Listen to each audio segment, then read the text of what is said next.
My name is Desirée Sorenson-Groves, and I am the president and CEO of the National Wildlife Refuge Association.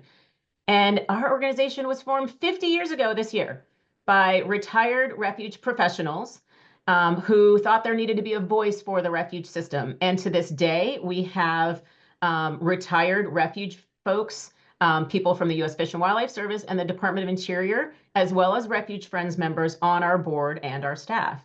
So we are very close with the National Wildlife Refuge System. We always have been, and we always will be. I've been working for almost 25 years on protecting the National Wildlife Refuge System. Many of those years here at the Refuge Association in a different role, but I came back in October as the new president and CEO.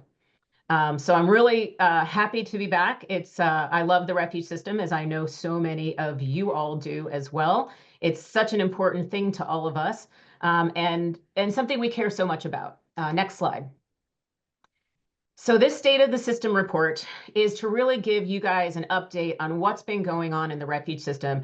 The opening weeks of the new Congress and the administration has brought a lot of rapid changes to the refuge system. So we thought that the time was right to do this right now. Next slide. And of course, also why this is important is because on this very day, 122 years ago, President Theodore Roosevelt created the first National Wildlife Refuge at Pelican Island in Florida. It's now the world's largest conservation system for wildlife. It is by far and away, it spans the globe. The sun actually never sets on the National Wildlife Refuge System. This photo is Theodore Roosevelt sitting at Brenton Island National Wildlife Refuge in Louisiana, and in about 1915. So he created the first National Wildlife Refuge and many afterwards. And to this day, every single president since him has created at least one unit of the National Wildlife Refuge System. Next slide. You know, as we said, it's a vast amount of land and water, 850 million acres, about 86 million of that is land, and the rest is marine. Those are marine national monuments in the Pacific and one off the coast of Massachusetts. There's 573 of these national wildlife refuges, a lot of them along migratory corridors. There are wetland management districts, and almost all of them, 491 million you'll see here, they're open to recreation. So they are a place where Americans go to recreate, find solace, and be with nature. They are an important piece of who we are as Americans. Right now, in the bottom, you can see there's about 2,100 employees for all of this vast lands and waters. Next slide. So the refuge system may be the largest, but it also has the least funding and the least amount of staff. Next slide. So I put this next slide up here not to in any way make it seem like the other federal land management agencies are either overstaffed or overfunded, because they are not. But I think it's important to understand the context of where the refuge system is right now, and that you have to understand the larger picture. So, you know, in the upper right-hand corner, you see that the U.S. Forest Service has 30,000 full-time equivalent staff. So an FTE is a full-time equivalent staff, 30,000 people. Their budget is almost $2 billion, and they manage about 193 million acres. You know, they are multiple use. So they have a lot of different issues in the refuge system, but they have a very large budget and they have an enormous amount of staff. The Park Service, on the other side, has about 20,000 full-time equivalent staff. Their budget is almost $5 billion, and they're at 85 million acres. So in land size, they're about the same as the refuge system in land. The BLM, which is the Bureau of Land Management in the lower left corner, has about 10,000 staff, about $1.5 billion of a budget, but they manage 245 million acres of land. So they have the largest amount of land that they manage, and most of those are out west. And then you come to the refuge system. So the refuge system, this number of 2,353, that was the full-time equivalents in the beginning of fiscal year 2024. As I said, today that is much less. Today the refuge system sits at about 2,100 staff. Their budget is a fraction of what the other land agencies have at just over $500 million, $540 million. But yet they are responsible for many, 10 million more acres than the Park Service. They've got 96 million acres of land and 760 million acres of water. It's just drastically different what they do compared to the other agencies, yet they are so much smaller in both staff and in budget. So I feel like we have to at least put this out there to understand where the refuge system is starting from. Next slide. And to understand why what has happened in the past month has hurt refuges so bad, we actually have to sort of step back and understand what's been happening in the refuge system for the past 15 years. Next slide. So in the past 15 years, visits to the refuge system has gone up dramatically. And I know many of you guys here on this call are Friends members, and you've seen the increase in visitation all across the refuge system. People are discovering refuges. They're in local communities and they're places where people go. But at the same time, the workforce of the refuge system has gone down by 30%. This is as of like January 1st, 2025. Okay, so they'd already, before anything happened in the past month, they were already down 30% of their staff. Now, the other piece is on the left-hand side, you see that, yes, there have been some new National Wildlife Refuges created in the past 15 years, and there were new marine acres added in the marine national monuments. And I get a lot of like, well, you shouldn't add more land and water to the refuge system when you can't manage what you already have. Well, the truth is all these new refuges that have been added, they are complex. They are managed under other national wildlife refuges. And the marine national monuments are managed with the agencies such as NOAA and with state agencies. There's actually not that much refuge system staff and resources going to manage these places. There should be a whole lot more, frankly, and it's not. There's been added in the past 15 years, 6 million acres for hunting and fishing. Now that is actively managed by the refuge system. It has to be. So that actually takes a large amount of staff. And if you look at this graph, I'm sorry, I think I forgot to put the little the number on what the bar graph colors meant. But the green graph there, the green bar is the full-time equivalent, so that you're looking at staff numbers, and then the little blue line is volunteer hours, and then the line, that orangish line, shows the visits. So you see a very big discrepancy. You see visitation going up and the workforce going down.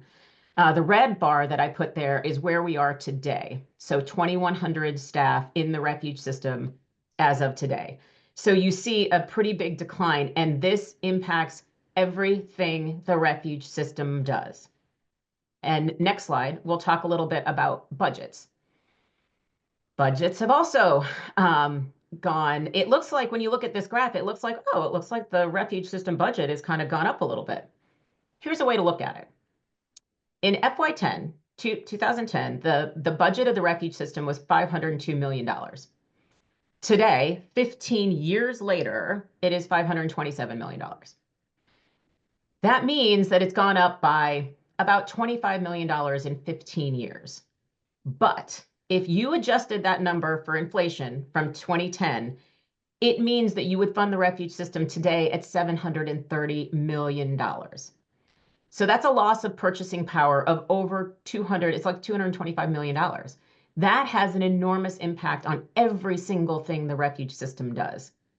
Now, I put FY25 in the little fuzziness there because we'll find out today what happens.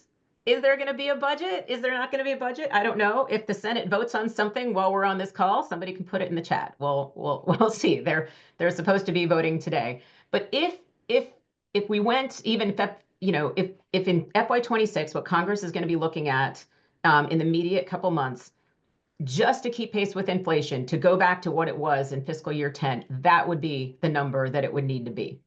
That's probably not going to happen, by the way. Not that we won't advocate for it. Next slide. Hey, Desiree? Yes. Just a couple people in the chat have asked, maybe they missed the beginning, but they like these slides. They want to know if the deck is going to be available and want to let them know that you are recording it and that it will be available to people that have attended this webinar. Thank you so much, Mark. Absolutely. All this information is in the public domain, so we are happy to make these slides available so that you can share this information as well, especially friends in your local communities. So next slide, Eden. As everyone knows, the GOP, the Republican Party, controls the White House and Congress, both chambers. So I want to talk a little bit now about their priorities and expectations. So first, next slide, we're going to dig into what the goals are of the executive branch. This is just overall big picture. The executive branch right now, the Trump administration, is looking at shrinking the federal government. Just overall, shrink the federal government. There's no secret. They've been talking about it a lot. And there are a few different ways that they are going to work to do that that impact the refuge system. Number one, low-hanging fruit, shrink the federal workforce. So this is across the entire federal government, not just the refuge system. It's government-wide. Shrink the amount of people who work for the federal government, period. Number two, end grants. End the amount of grants going out from the federal government all across the United States and to other countries. Everyone's seen this with USAID internationally, but also in the United States, here in the US. The first missive that came out ending federal grants was January 27th, and chaos followed. This was announced in the morning, and by the end of the day, that order had been rescinded because it had such enormous ramifications across the entire United States, because federal grants are in every part of our civilization. It's so much of what we do. Federal grants are highway projects and schools and universities and healthcare, and it's everything. And I remember watching, I think the Republican Party had gone to a retreat that morning, and by early afternoon, this had been rescinded because the implications across the entire country were so enormous. The thing in conservation grants, so in our world, grants are actually really important because it leverages federal dollars. So it could be money going out from the federal government, and not just the refuge system, but it could be in farm bill dollars, helping to do conservation work on farmlands. These monies are then leveraged with other monies. Sometimes that's corporate dollars, sometimes it's other private dollars or landowners. It amplifies the federal dollars. They are incredibly important because of that work. So federal dollars are like the impetus to get something started, but a whole bunch of other dollars and work, all friends groups know this across the country, because you're putting in your own volunteer hours, you're amplifying everything that is happening. So that's still completely, a little bit of that has been unfrozen, but it's still unclear where all this is going to go. Then another way you shrink the entire federal government is you end leases. Okay, so ending leases, that could be on buildings. The ranking member of the House Natural Resources Committee, a Democrat named Jared Huffman, released on his website a list of what DOJ had proposed to end leases around the United States, all these various different buildings. Several of these were regional offices of the U.S. Fish and Wildlife Service. That list has since been taken down from DOJ, but it is still up on Congressman Jared Huffman's website. And then there is building disposal. So that is selling off buildings that the federal government owns. Now that list was put out by the Washington Post a couple weeks ago from DOJ, and that list has then also been removed because it was, half of Washington D.C. was going to be sold. So I think that these lists were put out and then maybe realize maybe we should think this through a little bit more. But certainly that is a way that you would shrink the entire federal government, remove what it owns or what it leases. And then lastly, something that has not been talked about by DOJ yet, but I am hearing about it in so many different levels, is selling public lands. And so that, again, not something that has been proposed yet by the administration or by Congress, but I will get to why we think this is something to be concerned about. Next slide. So I'm going to go a little bit into the detail just about shrinking the federal workforce. One of the ways, because this has such a huge impact on refuges and our federal friends who are federal employees. You will recall it wasn't that long ago. Day one, when on Inauguration Day, there was a federal hiring freeze. That's actually not that odd. That happens in lots of administrations, so that's not that weird. 26 refuge system jobs offers were rescinded.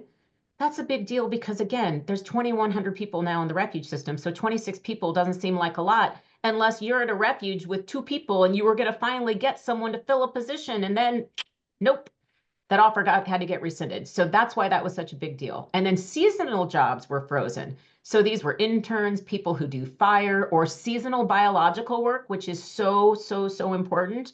Many of those have been unfrozen. Not many, but some have been unfrozen. And hopefully a lot of those get more unstuck because the season in the summer is so important. We've seen this with the national parks, right? You can't open national parks if you don't have people in the summer to manage them, which is their biggest season. The next thing that we saw to reduce the federal workforce was firing probationary staff. So this was roughly anyone who had been working for 1 or 2 years or under, depending on what their position was, and they were blanketly fired from the Office of Personnel Management. And this was on a month ago today, Valentine's Day. 370 Fish and Wildlife Service employees got this firing, and approximately a third of those were in the refuge system. I'll get a little bit more to that in a minute. Then another aspect of trying to shrink the federal workforce was no remote work. Everyone, you got to go back to the office. The truth is, this hasn't been a big impact to the refuge system. Most people in the refuge system work on refuges, so they are already going to the refuge, to their job. They're in the field. There's been some, obviously some people were working maybe a day or two from home in regional offices. But for the most part, I haven't heard of anyone who left the refuge system because they had to go back to an office. I just haven't. It has not been anything that I've really experienced or heard about. Then January 28th, that was an email again from the Office of Personnel Management, OPM. This was called the fork in the road. This was a DOJ resignation offer that if you resigned, you had a couple days to make your decision. You had to reply to the email, in a certain amount of time to say that you would resign, and then you would be paid until the end of the fiscal year, September 30th. Now, those people who took the fork in the road, their last day was last Friday. So they left the refuge system on March 7th. It is unclear if they will be paid past today. I think maybe they will be, but time will tell. We'll just have to see. But the refuge system lost a lot of people last week. Then the refuge system is going to be looking at retirements. There was, at the end of 2024, there was about 16% of the refuge system staff were eligible for retirements. And you might ask, why do I know all this stuff? Because the Refuge Association, our organization, pays more attention to refuge staffing than probably even the refuge system itself. We've been doing this for so many years. These are questions that we would be asking all the time. So this is just stuff we do. So I happen to know, because I had asked a long time ago, that there was 16% of the workforce that was ready to retire, because we're always worried about brain drain, losing people, and not replacing them with the next generation. And I know the refuge system is concerned about that too. So that's going to be something. And then reduction in force. That is something that we will definitely see next. We'll see if it hits the refuge system or not, but this is going to be government-wide. Let me go to the next slide, explain this a little bit. I'm sure you have all seen on the news somewhere these court cases that happened yesterday. The first one about in the middle of the day came out from the district court in Northern California, San Francisco. And then later on in the afternoon came a second one in Maryland. These are district courts, and they confirmed that probationary employees were illegally fired. The photo here is actually 2 refuge system employees who were protesting a couple days after being fired on February 14th. And the judge was pretty emphatic yesterday, at least in the California district case, that OPM did not have the authority to fire people. It has to be done by agencies. So it's a little unknown what will happen at this point, because obviously the Trump administration is going to appeal this. And so it then goes to the Court of Appeals, and Do the agencies have to hire them back while this goes through, or is the Trump administration allowed to keep them fired while it works through the appeal process? This is still unknown. I think we'll get some clarity next week about this. I am sure, I don't even have to ask, I know the refuge system wants to hire every one of these people back because they have invested so much time in them. They are so valuable. They were doing critical work. And as you know, the refuge system only has 2,100 people. So if they can get anyone back, they desperately need them. So we'll see where this goes in the next couple of weeks. Definitely something to watch. Next slide. So I mentioned that a reduction in force is also coming. This is something that the federal government can do, and it's also something that the judge in California and San Francisco specifically mentioned. He said that, OPM, you didn't have the authority to fire people blanketly. You had to go through a process, and one of these processes is the RIF process, a reduction in force. And I took this directly from the OPM website, which says that a RIF regulation has 4 factors to release employees. 1 is your tenure and your type of appointment. 2, preference for veterans not to be fired, length of service, and performance ratings. So you actually have to do a little bit more due diligence. You just can't blanketly fire everyone that had a certain staff time. So this is something that you could, I suppose, see people reinstated only to be riffed. That is something that we will be watching and concerned about over the next week or two. Next slide. So I've talked about shrinking the federal workforce. So in the past 1 month, since Valentine's Day, the refuge system lost 10% of their staff. We are expecting retirement. So we are expecting there will be another 10% at least soon. I would say by the end of the month, probably. Could be sooner, could be a little bit later, but it's going to be right in there. That would leave them with around 880 staff. That's a total loss of over 42% since 2010. We always talk about, cut the fat and cut the muscle. This is not cutting any of that. It's just bones already. So anything that you're doing now, you are actually removing like bones from a skeleton. They won't be able to do things. On top of this, there are massive reorganization plans that this is across the entire federal government. So the Trump administration has asked for massive reorganization plans. Like, how are you going to reduce your staff by 20%? Or what are you going to do to make efficiencies? Phase 1 of that was due yesterday. So obviously we haven't seen what that is. Perhaps it'll be made public by the Trump administration in the next week or so. But we don't know what that means for the refuge system yet. We could imagine that it could have something to do with maybe closing some regional offices. You pair that with the list of regional offices that had leases that were up. I mean, you can start to put together, some 1 + 1 = 2 things, but we don't know that for sure. So we don't know. Anything we're saying there is purely speculation. But there is a second phase as well, and that is due on April 14th. 1 month from today. That will include relocating federal agencies away from Washington, D.C. We don't know if that will include the refuge system or the Fish and Wildlife Service, but you may recall this did happen with the Bureau of Land Management in the first Trump administration when they were moved out to Colorado. So I think that we could expect some things like that. But again, phase 1 was due yesterday. Phase 2, 1 month from today. Next slide. In thinking about shrinking federal government, you also have to think about shrinking the federal estate. So we have to be prepared for this. Rescind marine national monuments. Sell off public lands. We have to consider that this is on the table.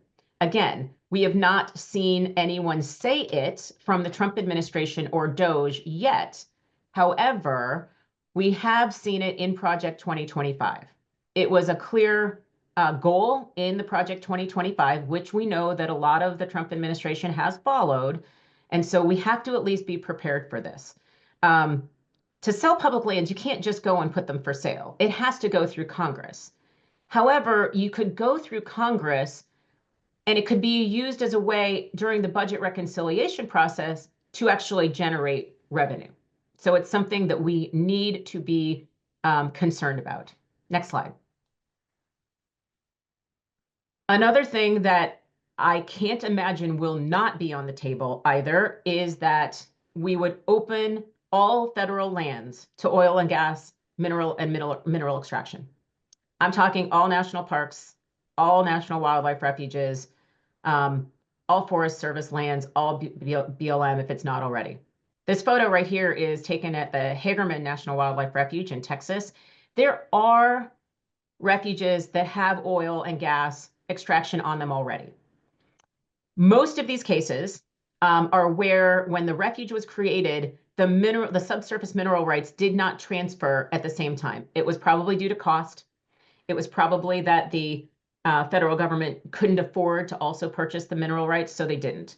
And in those cases, there are places where there is oil and gas actively right next to refuges. This Hagerman Refuge has had numerous oil spills over the years. They just have to deal with it, and they work with the responsible party, the oil company, to try to get them to clean it up. And in many cases, they have good relationships, but not always. There's oil spills on refuges where, like in southern Louisiana, I've been on those refuges, and they'll have an oil spill in a pipeline that was put there 100 years ago. They have no idea who would be the responsible person. There's no one to go after. The Fish and Wildlife Service just has to do their best and try to clean it up. That is the reality in so many of these different places. So we also have to assume that Congress will be looking at opening up all refuges, all parks, all public lands to mineral extraction, similarly to the way that they opened the Arctic National Wildlife Refuge in 2017 in the Tax Act. So we have to be prepared for this. I can't imagine that it's not going to be on the table. Next slide. So what are the other priorities of the executive branch? Well, more hunting and fishing. No shock here. This is totally normal. It's one of the big 6 public uses of the refuge system. The big 6, they're called priority public uses: hunting, fishing, wildlife watching, photography, environmental education, and interpretation.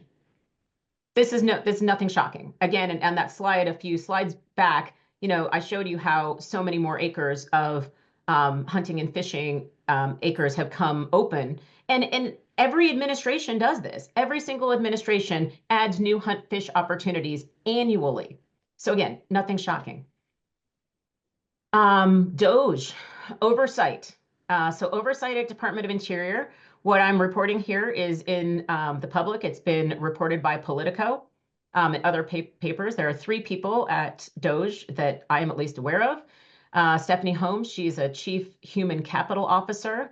Tyler Hassan, last Friday, he was appointed Acting Assistant Secretary of Policy Management and Budget. That is a congressionally confirmed position. He has not gone through the confirmation process, but he was appointed as the Acting Assistant Secretary for this position. He came from DOJ, and then Katrine Tramp is also with the Office of Human Capital. So these are this reporting is by reporters out there at the Energy and Environment Daily and Politico who are reporting on this.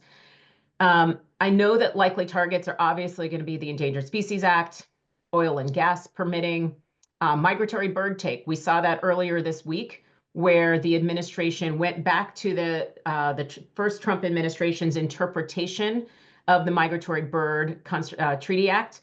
And what this says is that if a company accidentally has, thousands of birds that are taken, perhaps they have an open oil pit and birds land in it and thousands of them die, they won't be held responsible for that because they didn't knowingly kill the birds.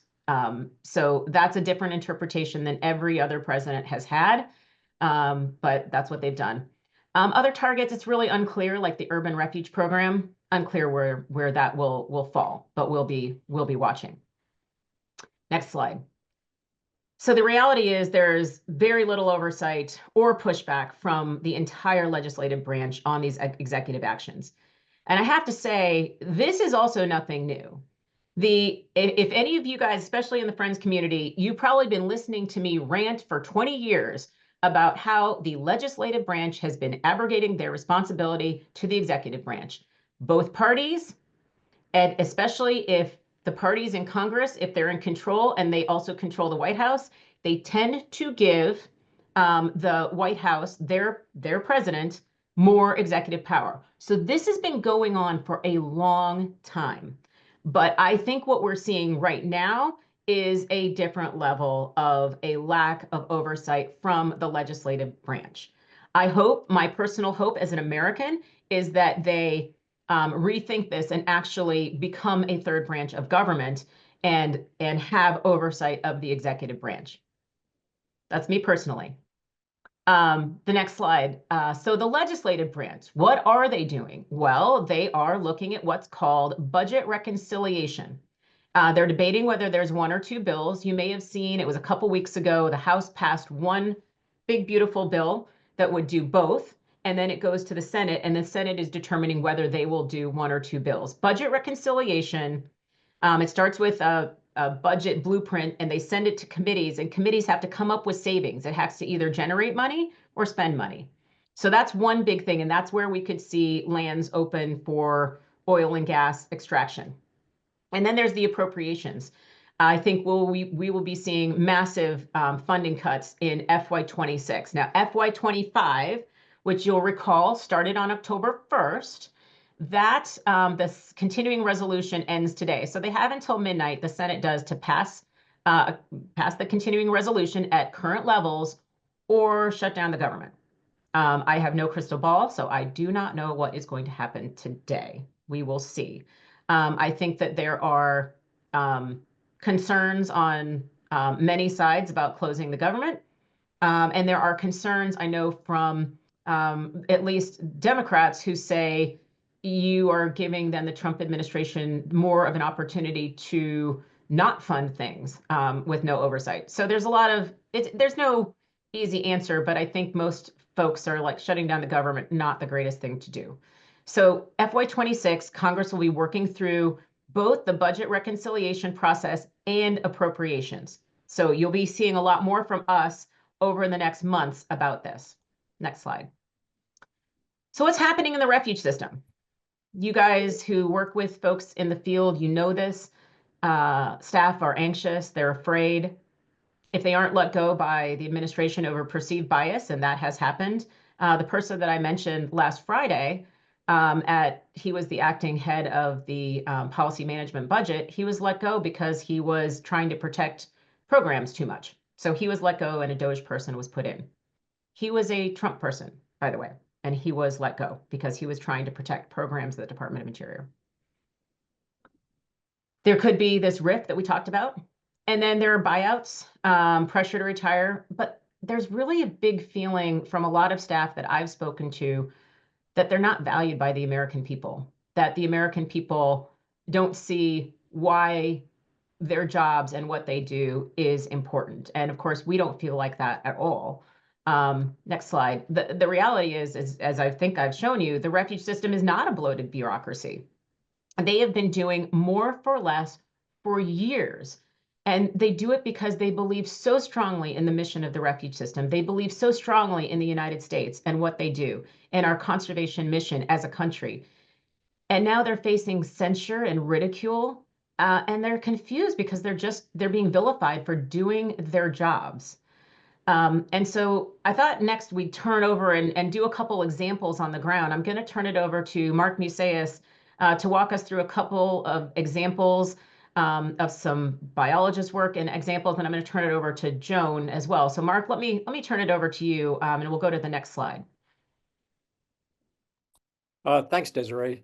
I see a lot of folks on this webinar that are former refuge managers, and I'm sure they would have many stories they could tell if they've kept up with refuges they worked at, seeing the workforce decline by more than 30%. I know one refuge I worked at I had 18 full-time people and they're down to 6. So, but with the recent either fork in the road retirements or the firings of the probationary employees, there have been some significant impacts. And so I'll just mention a couple. These are all from newspaper articles that have been broadcast, but at Atwater Prairie Chicken, it's a refuge that was set aside for an endangered bird and the habitat that that bird needs. And Bianca Sisich was a former biologist. She was let go on February 14th. And she was primarily doing work related to population studies for this bird. There's only 180 left. 40 of them reside on the refuge. And she's unemployed now. But again, typical of the dedication and passion that refuge system employees have, that she's going to volunteer some time to try to count these birds during this critical time period. This is unsustainable to think we can have volunteers keep doing this. So biologists are critical, and the work that they do, not only in helping this bird at this refuge, but that habitat is critical for so many other migratory birds that use that area. Next slide. Another example is Breer River. She was terminated, or they were terminated on February 14th. There were a couple of them from Crystal River, where they helped to oversee the visitor programs and volunteer efforts. So refuges get impacted in lots of different ways, from natural disasters such as hurricanes. These folks have been working hard. This slide shows that they were getting excellent, glowing performance reviews, and yet they were still let go because of them being in the probationary period.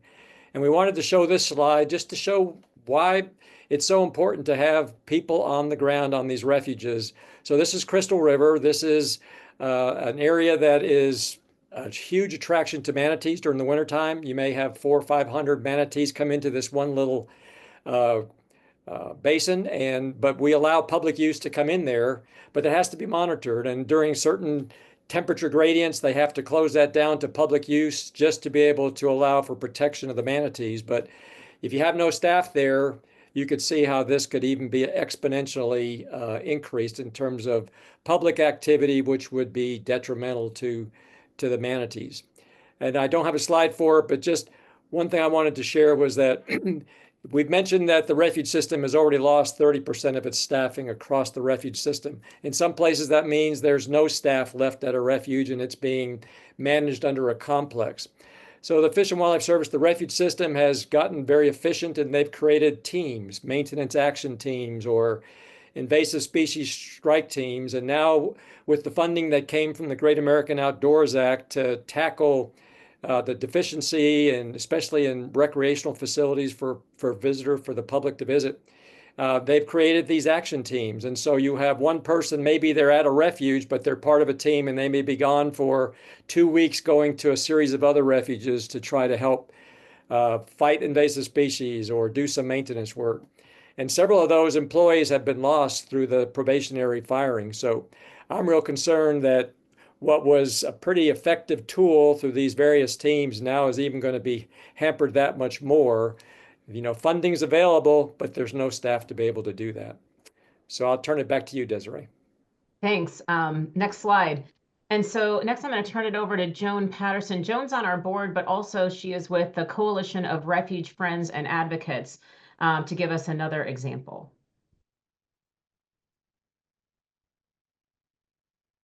Still have to figure out how to unmute.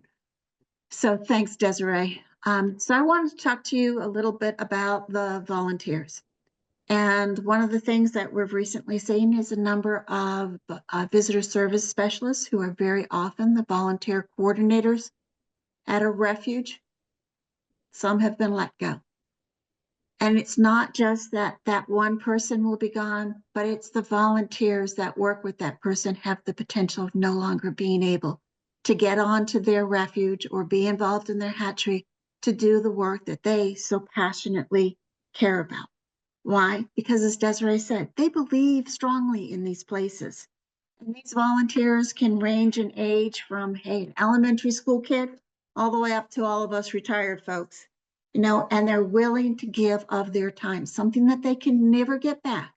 They're willing to give their time for no compensation. As you said, they're passionate about these places. This is part of their community, and they really see these places as a community asset. I don't have the most current numbers, but in 2023, there was almost a million, by the end of the year, almost 1 million hours donated to the Fish and Wildlife Service. That's the equivalent of 495 full-time employees. That's about 20% of the entire workforce. That's a major amount. That's just so many people doing work because they just want to do it. So when you lose that volunteer coordinator, you have the potential of losing these volunteers. We have to have someone at the refuge or hatchery overseeing what is done. Whether it's going out before a crew comes in to clean up a barn to make sure that there's no old bags of DDT in that barn that a volunteer may pick up and not realize what they're doing. You need to make sure that place is safe, both for the resources, the wildlife, and for the people. You need service staff there. You need service staff to make sure that those volunteers understand what they are doing, they're trained for it, and that they will remain safe. So let's talk a little bit about what happened in Sherburne with the firings on February 14th. They lost their visitor service specialist. They have a new education building. Will students be able to come and visit? That visitor service specialist was the volunteer coordinator. Is there enough staff to provide the oversight that the Friends and other volunteers do to support the student programs? We don't know. Will scouts and 4-H'ers be able to go out there and do projects like building benches or doing cleanups without a volunteer coordinator? We don't know. Are they going to be able to help a visitor understand what resources are there? The best place to see the sandhill cranes, or someplace where you may want to avoid because the trail's underwater. Is there going to be a volunteer? We don't know. Restoration work on refuges, the seed collection needed for those restoration projects, the tree planting, all of this is typically done with volunteers. It may be a few people, it may be hundreds of people out there. But without that volunteer coordinator, these projects and so many others like them may not happen on refuges. Whether it's invasive plant removal or just even simple things like roadside or waterway cleanup. And we know that visitors don't necessarily want to come to places that are covered in trash. It's upsetting to a visitor. It then has an impact on that refuge and the perception of that refuge as being a community asset. So when we lose someone who's doing the volunteer coordination, we stand the chance of losing those volunteers that are so essential. And I'm going to turn it back to Desirée. Thanks, Joan. I really appreciate that. Next slide. I'm going to go through a little bit also about where we stand with political appointees. Next slide. We do know that Secretary Burgum has been confirmed. He was former governor of North Dakota. What he has been charged to do is all of the above energy development. So we know that a lot of what he is going to be charged to do is opening up public lands to oil and gas drilling. So we know that. He does, though, no refuges, right? There's something like 83 National Wildlife Refuges or 86 in North Dakota. There's more refuges in North Dakota than any other state. So he understands refuges. And I do know of a couple members of Congress who are going to talk to him next week. A few of us went in to meet with a member of Congress earlier this week, and he said that he would go in. This is a Republican member of Congress who's going to go in and talk to Secretary Burgum about not cutting the refuge system anymore, that it's so important. So there are some good folks in Congress who are trying to stop some of these cuts of both parties. So I just want to put that out there, that we are trying to also work behind the scenes with our Republican champions to stop the cuts to the refuge system. Next slide. Also, who's been nominated but not confirmed and no hearings yet. This is who would be the next director of the Fish and Wildlife Service, Brian Nesbitt. I've heard great things about him. He was at the Wyoming Game and Fish. He's sort of a game warden, right? That's what he did for his career. He was most recently the director of the state Game and Fish. And, he's very interested in wildlife crossings, invasive species, getting kids outside, but he's going to have a direction that he has to do as well.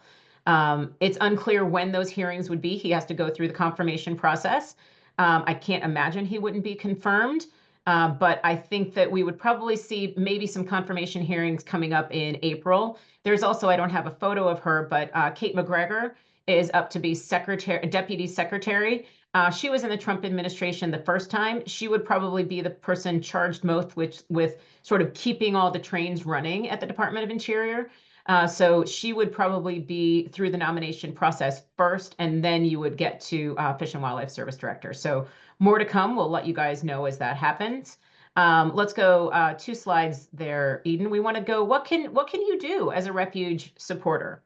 Well, number one, you can be the voice. Be a voice for those who can't speak for themselves, both wildlife and government employees. There's things you can do. Submitting a letter to the editor and friends groups. Thank you so much. We did a webinar a month ago. I think it was like the 13th of February, right before the firings. And we asked you, get out in the media any way you can. And boy, have you ever. You do a Google search on National Wildlife Refuges and stories from around the nation are popping up. Thank you so much for doing this. This really matters and it's making a huge difference. Eden just showed me this morning, New York Times did a piece and put refuges in there. It's making a difference. People are paying attention. Obviously, the Park Service gets a lot of attention, but what you're doing is making a difference. If you can get statistics, were there staff who were fired? Did they take the fork in the road? What's the impact to the refuge? What positions, like what were they doing? And why is your refuge important to your community? Refuges, by and large, it's like 90% or something of the visitation to most refuges are from local communities. Yes, there are refuges out there that get a huge amount of visitation from all around the world in the United States. But by and large, most refuges are people in your community visiting them. And we need to make sure that members of Congress and the media understand that.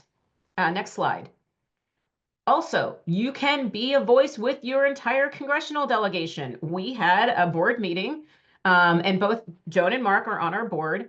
You can see Cheryl there, and Angela's with the Friends of Haystack Rock, and then Ben is a board member on the far right from South Carolina.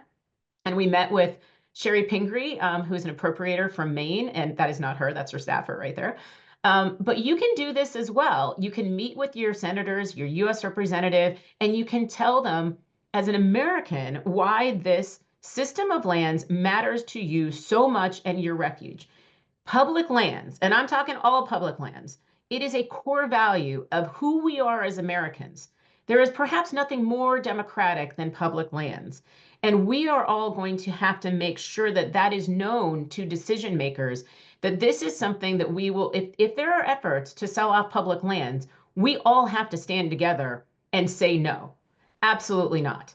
That this is something that we value as Americans and it will not happen. Next slide.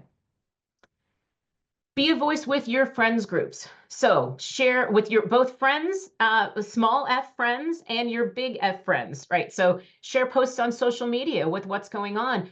Talk about why these places are important to you personally, to your own sphere of influence, your own friends.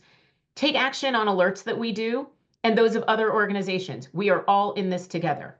If you are not already a member of a friends group, join one. We will help you find one in your local community if you need to, or you can join a friends group very far away. I will tell you, most of the members of places like Friends of Midway Atoll National Wildlife Refuge are not anywhere near the Midway Atoll in the middle of the Pacific. And you can't live there because it is in the middle of the Pacific.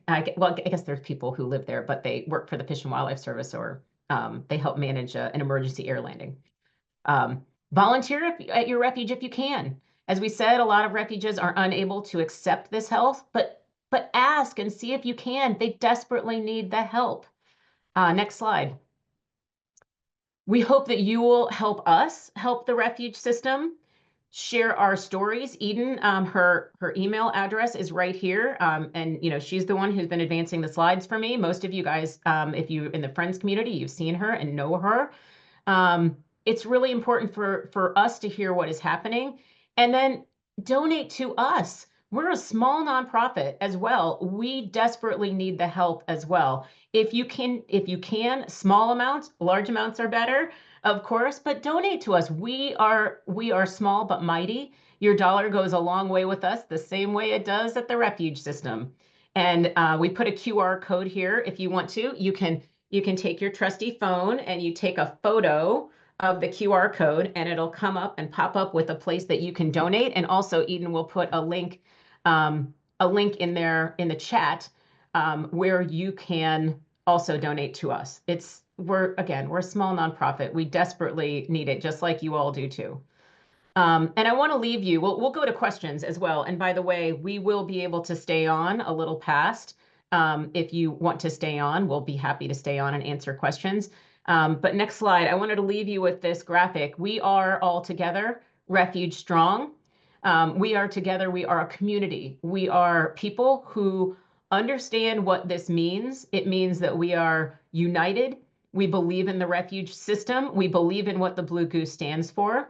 And there's a lot of people who don't know what a refuge is and don't understand that symbolism of the Blue Goose. But we are working to make sure that all Americans do understand that.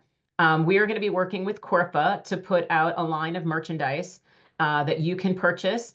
You'll also be able to, if you're a friends group, you'll be able to use it with your own logo and things like that. So we're working on a line with Corfa of t-shirts and sweatshirts or hats, things that you'll be able to purchase online. It'll be a small fundraiser for our two organizations, but mainly this is a way for us to stand together and united and show our support for the refuge system. So with that, I know that there's been a lot of questions in the chat. We can end the presentation now, Eden, and then I'm going to go to, let's start with Mark. I'm sure I've seen a couple in there too, but I figured you probably synthesized a few more than me. Sure, I've got a couple, and then what I missed, maybe Debbie can get. At the beginning, there was a question as does the Refuge Association have numbers as specific to refuges as to how many have been lost?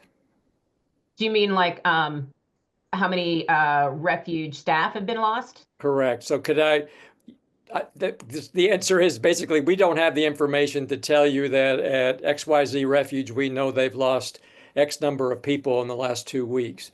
Ours is either what's happening, and this is the problem that a lot of congressional folks are having, is that they can't get answers. The refuge staff have been told not to answer those kind of questions. You won't find that either from the regional offices. So a lot of things are what we can talk about as friends if we're writing articles is what we're seeing personally. The visitor center's closed, the staff doesn't seem to be there or whatever it might be, but we don't have specific numbers on all the refuges in the system. Yep, and we know of organizations who have put in Freedom of Information Act FOIA requests for that information. We know it exists, but we are not privy to it. So any information that we have pulled together is because we are talking to Friends members across the country. We are talking to people who have either resigned or have been fired. We're talking actually to people and pulling this information together. We're looking at social media posts. We've created a pretty massive spreadsheet trying to figure this out. We also have our own staff making phone calls, and we have regional representatives who are doing amazing work, calling refuges all over the United States, pulling together information. We also recently have pulled together a bunch of spokespeople that we can send. We can say, okay, if you want to know about the refuges in the Pacific Northwest, like Klamath, we've got a gentleman named Ron Cole who's out there who will talk to the media. You want to talk about what's going on in the Pacific Islands. Wayne, you'll be happy to know we've enlisted the help of Barry Stieglitz, even though he doesn't live out there anymore. So we're finding retired refuge folks all around the United States, and the Fish and Wildlife Service Retirees Association, we're working super closely with them about this too, because they want to help. We are trying to figure out ways to pull together all this information, because it is not being made available from the administration, unfortunately. And members of Congress are asking for this too. It's not just us. Exactly. What's our Another next? question, Desiree, was will there be any impacts to PILT funding? For refuges, it's the Refuge Revenue Sharing Act, but it's similar but different than PILT. But what do you know what the impacts might be? And PILT is payment in lieu of taxes. And there are some PILT payments in the refuge system. It's whenever lands were always in the public domain and were never owned by anyone else. And then the rest of the lands in the refuge system are under this program called Refuge Revenue Sharing. I think it could definitely, I would assume that that is frozen as well, because it is something that has to go out. I know that, for instance, another government program is under the Pittman-Roberts Act and Johnson-Dingell. These are if you buy a firearm or ammunition, doesn't matter where you buy it in the United States, there's a portion of that money goes back to state wildlife agencies. And it goes out through the U.S. Fish and Wildlife Service. And that money right now is frozen. I imagine it will get unstuck at some point, but I imagine that those PILT payments are also frozen. I don't know that 100% for sure, but I would imagine that they are. These aren't enormous amounts of money, but for local communities, especially in rural areas, it's incredibly important because it helps fund your schools, your ambulance service, your fire service. If you've lived in a rural area, and I grew up in rural Iowa, so I know this, these payments, even though they don't seem like that much money, can help make the difference between whether you have these services or not. So I'll keep an eye on that. I'm glad someone brought that up. I'll definitely keep an eye on it. Another question asked was, can a volunteer coordinator help organize a volunteer activity? Mark, you and Joan might be the best people to answer this question. So I'll turn it back to you for that. Well, we've asked the question about whether Friends can help manage volunteers, and we've been told that Friends cannot. There are volunteer coordinators, but again, volunteers work with the refuge staff. So the difference between volunteers and Friends is a volunteer is a representative of that refuge. A friend they may love the refuge and they want to carry the same message, but they have the freedom to be able to say things that maybe the refuge can't. But every volunteer has to be under a volunteer services agreement, and that would have to be something agreed upon by that respective refuge. And Joan, you may have some more insight on volunteer coordinators. Yeah, that's pretty much it, Mark. You can have a volunteer coordinator, but you still need the service staff to oversee that volunteer coordinator and to make sure that all the volunteers have got those agreements and have the proper training and clearly understand their roles and responsibilities. So you still need some staff, and you need to figure out how to make that work. Right. Another question, I assume this is with the Refuge System Awards, but the question was, when are nominations going to be opened? Debbie might be our answer for that. Debbie? Is Debbie on? Excuse me, the nominations are currently open for our Wildlife Refuge awards, Manager of the Year, Volunteer of the Year, Friends Group of the Year, and Employee of the Year. I see that Eden has just posted a link to where you can read about the program and download nomination forms. And somewhere on that page, it says that if you have questions, you can email me, which is probably easiest way to get to that is to go to the page. I can post my email address, but you might want to get it off of the website. And we're accepting nominations through March 24th. So keep that in mind and don't wait. Thank you, Debbie. And you know what? I want to say it can seem, I don't know, trivial to nominate someone, or right now, like with so much other stuff going on, but I would say it's exactly opposite. This is the time to recognize the great folks that are out there who are volunteering, who are refuge managers, who are out there doing the work of the refuge system day in and day out. So I know it's a lot of work. But I hope that folks will continue to do that, even in the face of some pretty tough times right now, obviously. But it's really important to recognize people, especially at times like this, I would say. So thanks, Debbie. What else we got, Mark? There was a question which I suspect could be asked by a lot of different friends groups, but they're dealing with a highly controversial proposed development. This would be a data center at a refuge. I think it's Iroquois. And can the Refuge Association help them with that issue? Yeah, I don't know that much about this, but yeah, let's definitely talk. I know we had a board member who knows the member of Congress from that area as well. So why don't we can I'll put my email in the chat as well. So Friends of Iroquois, please just reach out to me and we will have a chat, or reach out to Joan or Mark and we can talk with Corpa as well.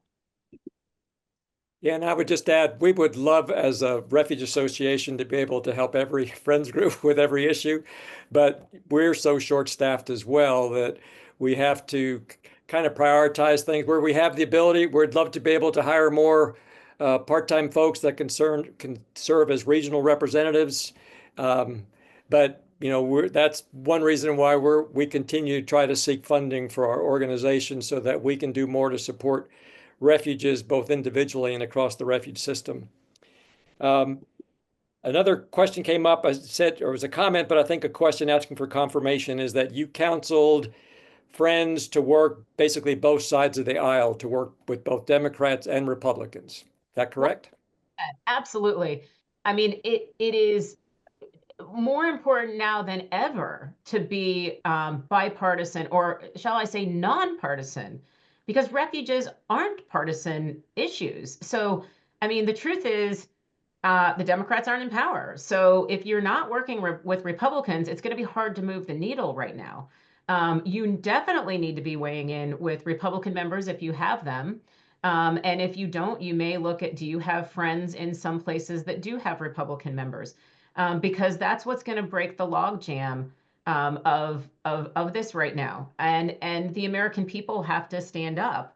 But of course, we should always work with both sides of the aisle. We always have. The Refuge Association has always worked with Republicans and Democrats, independents. It doesn't matter. We don't care if you're red, blue, purple, polka dotted. It does not matter. We work with you to protect the refuge system. We don't care whether you're an R or D. It doesn't matter. It only matters in so much as if we're talking to a member of Congress, whether they're in the majority and the minority. So who's bringing up legislation, that kind of stuff. But there are so many supporters of the refuge system from both sides of the aisle. And we have to remember that at all times. It's hard for a lot of Republicans right now who are really supportive of conservation. They aren't being vocal, but so they need the backup in the community to let them know that this is okay for them to do. And I see someone just said that Democrats have a lot to deal with. They might not be thinking of refuges. Everyone is thinking about a lot of different things. It's true, but we have to be the squeaky wheel. The squeaky wheel gets the grease. And if we aren't talking about the refuge system and wildlife conservation, I guarantee you that no one else will. If we're not talking about the refuge system, who will? It is our job as advocates to talk about the refuge system. That's why the Refuge Association exists. It's why your friends groups exist, to support your local refuge. These are important times for us right now. But we just have to understand, again, refuges are not partisan issues. Public lands are not partisan issues. And we have to remind our elected officials about that all the time. Okay, there is a friends group that will be going to the Hill in a couple of weeks to meet with their representatives. They wanted to know if we have identified an FY26 funding number. They want to be consistent with what the Refuge Association is wanting to see in the way of funding. Absolutely. We can send it to you guys, but we will put the slide that I had back there a long time in there was the inflationary number for the refuge system, 731 million. So I'll just put that in the chat. 731 million for FY 2026. There you go. That's the number that we're looking at. It's a lot of money. It's probably not going to happen. Let's be real. But the truth is we have a justification for this. It is the FY10 number adjusted for inflation. And so I know that there are a lot of national organizations who will also use this number because it's a logical thing to go back to. It wasn't even the high point in refuge funding, at all. FY23 was $540 million, but that's what it would be. Thank you, Eden, for putting that in there. So that's the number that we're going for. It's FY10 adjusted for inflation. Okay. There have been a couple comments with concerns over the Refuge Strong logo, with that a refuge manager might be concerned it's implicating them. I think there have been concerns expressed if the friends groups make a public statement or anything about the impacts to the refuge, that it could be directed back at the staff. And as you've already said, the staff is extremely anxious and on pins and needles. But what would be your response to that comment about concerns over that logo? So a couple things there. I think, well, number one, you have to talk to your refuge manager if you want to put something in a visitor center, in a nature store. They have to approve everything. So if they don't want something in there that says Refuge Strong, because you're right, it could be taken the wrong way. We created it not as an antagonistic thing. We created it as a symbol of unity.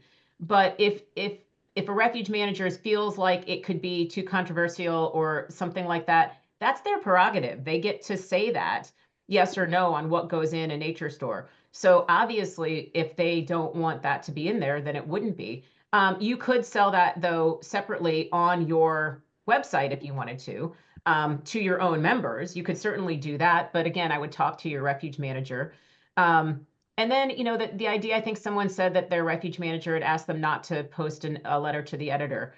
I don't like that because I understand where they're coming from, that they are scared.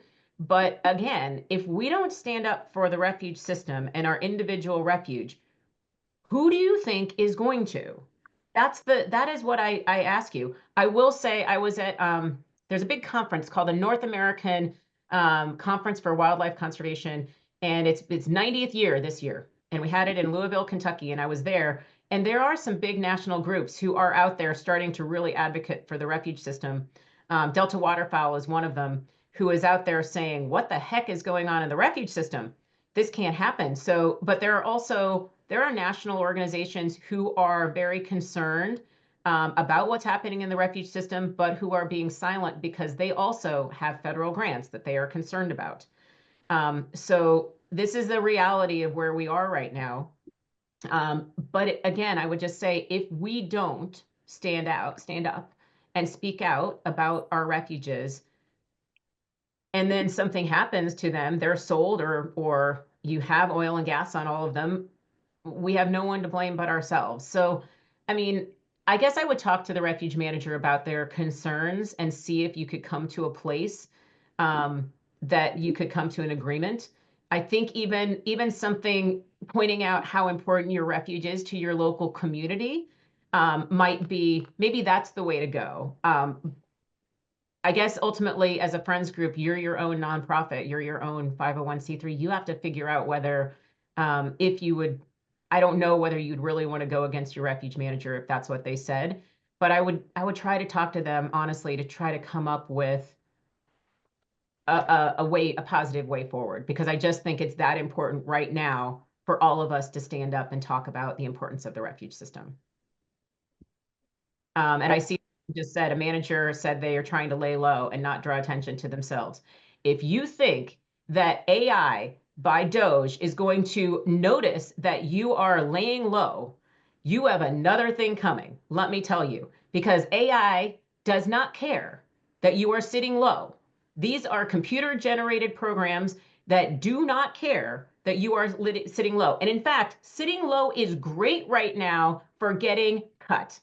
That's what I will say. If you are making noise and talking about things, you have a better chance of not getting cut. But if you are sitting low thinking that you will just somehow make it through this and not get lose your staff or something, I don't know what you've been watching on the news or anywhere else, but I do not think that I could be wrong, but I don't think I am. I think that you are just going to be the low-hanging fruit to get cut. I mean, if you were that's what you would do. Yep. Maybe this is a question for Joan, but would it be possible to point us to the portion of the Friends policy that regulates Friends groups hiring staff members on behalf of the service? Definitely a Joan question. Oh, thanks a bunch, guys. Yep. I will take a look. I don't think that there's anything in the policy that says that Friends, I'm not sure that the policy addresses this. Friends hiring. Friends can hire their own staff. Yep. And that's clear. You hire your own staff, but are you hiring Fish and Wildlife Service staff to do the work that they previously did? That needs to be sort of carefully massaged, is the way I would put it. But I'm not sure that there's anything in the policy. I will take a look to see if I can find anything. Okay. And make sure that it goes to Eden to go out. Okay. Yeah. And this is a question for Eden more so. Is it possible to repurpose Facebook posts onto LinkedIn? Yes, definitely. Okay. They figured that point is that it would it could reach other different sectors besides just the Friends community. Debbie, what am I missing? I'm still 18 messages behind. One of the comments I'd seen, and I can't find it now, but was the person was asking, can we set up a internet form or maybe a email address or something where friends can report to us what they're seeing on their refuge and have it all go in one place instead of, just sending different emails, different subject lines, different whatever. So how can we let them communicate with us what they see? Joan? And Corfa has done that. So I am putting in the chat the link to the form. And then we share that also with the Refuge Association. Great, thanks. Yep, and I guess you guys, if you don't know that by now, Corpa and the Refuge Association are working hand in glove along, as I said, with the Fish and Wildlife Service Retirees Association. So we're working. So sometimes it may seem like a little confusing. We're all in this together.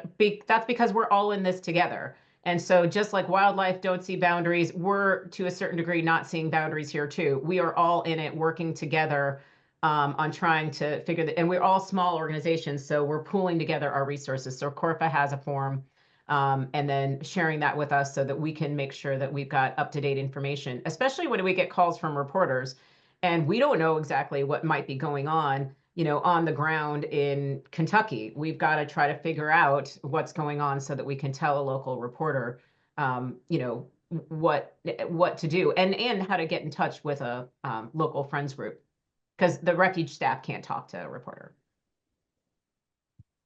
And another question, do we have any advice on how to help kids and their friends get involved, other than just writing letters to their representatives? And this is related to kids 12, 10, and 6 years old are very passionate about bird migration and are upset that public lands are in danger. So what can they do? And of course, writing letters is always good, but what else can they do?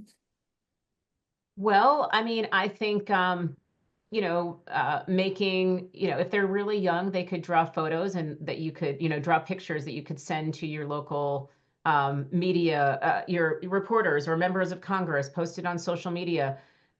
If they're a little bit older, if they're getting to an age where they're starting to pay attention to civics, if they're in high school, this is a great example of civics. I wish we taught more civics in high school. This is a great example of getting engaged in the public process. If public lands mean something to you, then it might be a good time to submit a letter to the editor and show how democracy works in these things.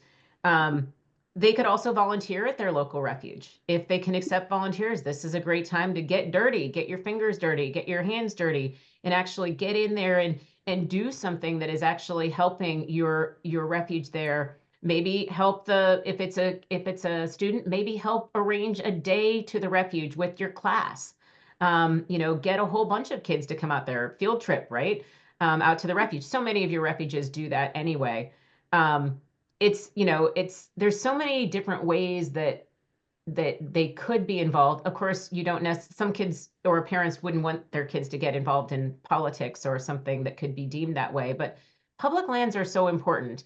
On last week, the president renamed the Anahuac National Wildlife Refuge after a young girl, 12 years old, who had been murdered. And it's a horrific story, and it was renamed for political reasons. For sure. That's, the only thing that they talked about was the fact that it was illegal immigrants who killed this young girl. But the bottom line is the young girl, 12 years old, loved nature and loved wildlife. So let's talk about this place that young people love wildlife and love being able to help animals, and they love nature. I read her obituary, and she said her mom said her favorite color was green, because it was like nature. So there are ways that we connect with young kids to talk about how these important places are. They get it. Kids get nature. They get wildlife. They understand it. It's a little bit harder to understand why a cool place like a National Wildlife Refuge isn't getting, the staff it needs to run it. But if they care about these places, it might be a good time just to get out there and, like I said, get your fingers dirty and help that refuge do something. You all know, if you volunteered on a refuge, nothing feels better than volunteering at a refuge and doing something that is helping. And I can't imagine the kids would feel differently. Any other questions that you've seen, Debbie, or folks in the chat? I saw one that maybe it's more for Joan. They're asking if there's a common message for friends groups on what's going on so they can be consistent in their messaging. All right, this is for everybody who's part of the Corfa team. And we are working on messaging. So Matthew, if you're out there, please feel free to chime in. But we are working on some common messaging. And if you're interested in working on that, please send us a note. We'd love to have you involved. We do have, I think it's 4 subgroups right now working on advocacy. So it's messaging, making congressional, how do you reach your congressional, getting resources, that type of thing. So I will put our email in there, and that is something that we're interested in doing, that common messaging, but also making sure that your members of Congress are hearing your local message. What's going on locally? They want to know that. They want to know, hey, did you lose a staff person? Who is it? What were they doing? How is it impacting the refuge? How is it impacting the Friends group? How is it impacting your community? So the local messages, along with an overriding one, is very important. Hope that answers. Yep, thanks. There are a few people on the call that are friends of hatcheries, and that's great. One of the questions asked is, how can they modify the Refuge Strong logo in honor of or in support of their hatcheries? Can they use the hatchery logo or something instead? Joan, I'm assuming that maybe Matthew and Eden could help. I don't know what the logo, like, there isn't a blue goose, I think, for hatcheries. Is there a fish? Oh, you're muted. I think it's a fish, and yeah, I think that could be done. I leave it to Eden and Matthew. We'll see what we can come up with. Don't forget so ping us, because it's a Friday afternoon. So ping us next week so that we don't forget. But I'm sure we could come up with something. We could make a cute fish. Maybe not cute. I don't know. The blue goose is not very cute, but it's such a good symbol. Where's Ding Darling when you need him? That's right. For those, Um, Starlink created the blue goose. That's why I say that.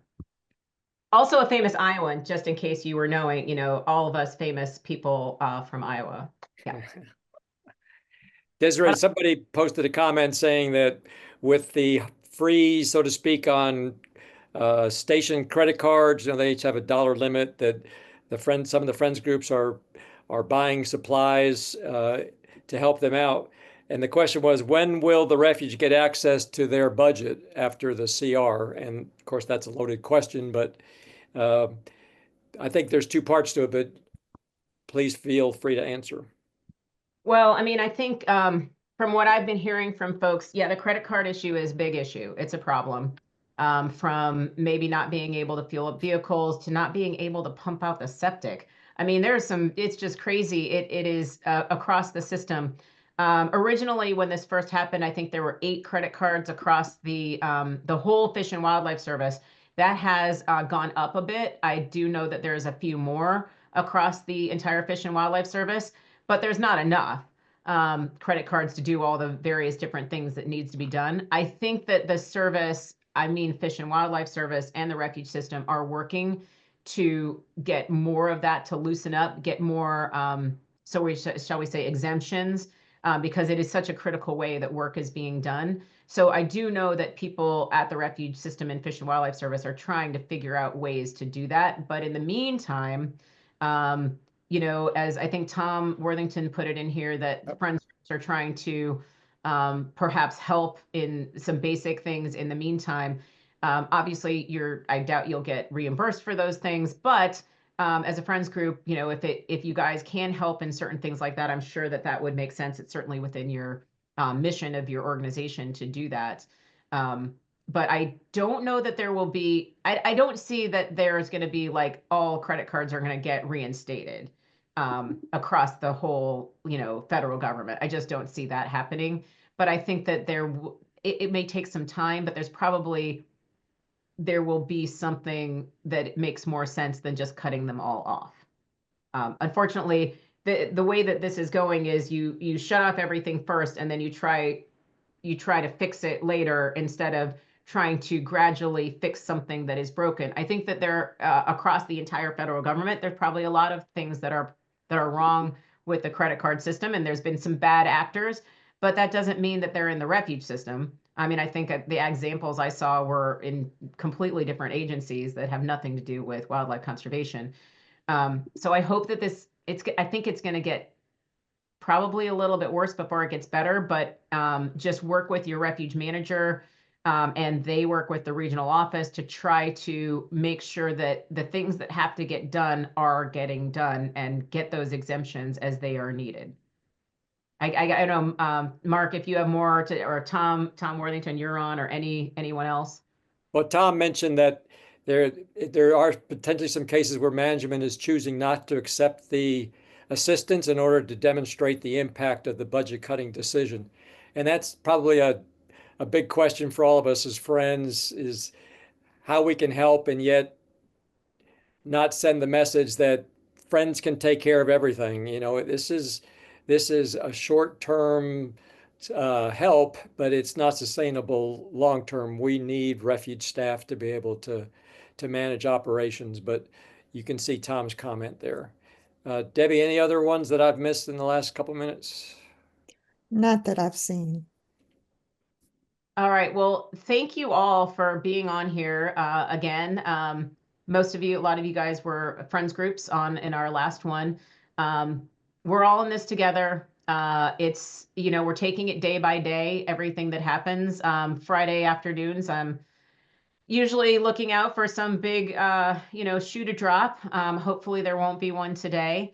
But again, there's a lot coming in the next few weeks. As we said, this reorganization of Fish and Wildlife Service and the refuge system.